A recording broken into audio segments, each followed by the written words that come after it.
मेघा की ननद उसी के शहर में उसका शादी हुआ था।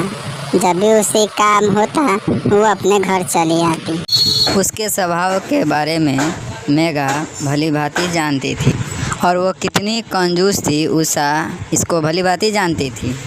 एक दिन की बात है, मेघा ठंडा ठंडा हवा चल रहा है, चलो हम लोग पैदल ही बाज़ार चले जाते हैं। इसीलिए ही मैं जया दीदी के साथ बाज़ार जाना नहीं चाहती। इतनी कंजूस है कि 1 रुपया भी किसी को देना नहीं चाहती है। क्या करें, एक ही शहर में शादी हुआ है, मजबूरन इसी के साथ जाना ही पड़ता है। देखिए, बात करते करते न जाने कब बाज़ार चले आए, हमको समझ ही नहीं आया और 30 रुपया भी बच गया। और डॉक्टर भी कहते हैं कि पैदल चलने से शरीर स्वास्थ्य सब ठीक रहता है।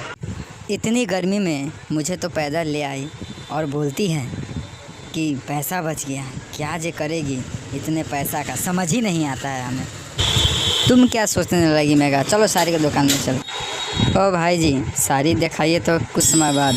तुम्हें मैं 8 घंटे से साड़ी दिखा रहा हूँ और तुम्हें साड़ी पसंद नहीं आ रहा है। आप लोगों के उस समय से कम 100 साड़ियाँ से ऊपर दिखा चुका हूँ, लेकिन आप लोगों को तो पसंद ही नहीं आता है। जल्दी कीजिए, और भी कस्टमर है दिखाने के लिए हमें। अरे भाई साहब, जब हमको पसंद ही नहीं हुआ तो क्या ज़बरदस्ती साड़ी लेंगे नहीं कि हैं? और हर एक साड़ी का दाम ज़्यादा बताते हो। चलो मेघा, दूसरे की दुकान में चलते हैं। ये बहुत महंगा दे रहा है साड़ी। लेना तो रहता नहीं इस औरत को, घूमने चली आती है। कहाँ दुनिया से हमारा इतना कीमती वक्त नष्ट किया। चलिए दीदी, हम दूसरे दुकान में चलते हैं। दुकानदार हमें क्या समझ लिया है हैं कि हमको इस तरह बोला? मैं कंजूस हूँ क्या? हाँ, चाहूँ तो अभी उसकी दुकान खरीद सकती हूँ और उसका औकात बता सकती हूँ। किस कंजूस के पल्ले पड़ गई मैं? कुछ सामान तो खरीदेगी नहीं और दुकान घूम के मेरा पैर दर्द करवा देगी।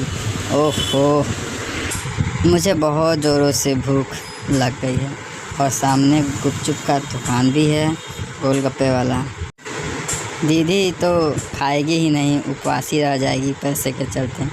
दीदी चलो ना, वहाँ फुचका का दुकान है, चलो हम लोग दोनों मिलकर खा लेते हैं।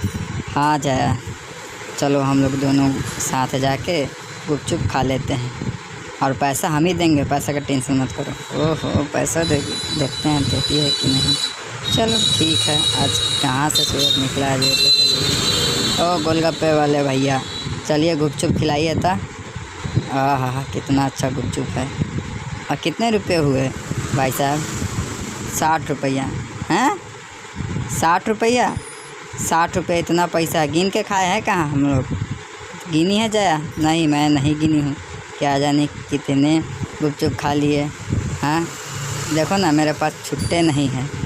जया, उषा, मेरे पास तो खुले ही नहीं है। चलो तुम ही दे दो, मैं घर जाऊंगी तो तुम्हें पैसा दे दूंगी। और क्या? हाँ, चलो हम ही दे देता हूँ। मैं सोच रही थी कि ये पैसा देगी कैसे। जया दीदी, चलो ना टेम्पो से चलते हैं। हाँ, तो क्या करे उषा, हमें तो अभी बगल वाले से कुछ कपड़े दिए से सिलने के लिए, वहीं से ले लेना है। और रिक्शा से जाएंगे तो वहाँ रुकेंगे तो ज़्यादा पैसा लगेगा। चलो ऐसे ही घरे चलते हैं।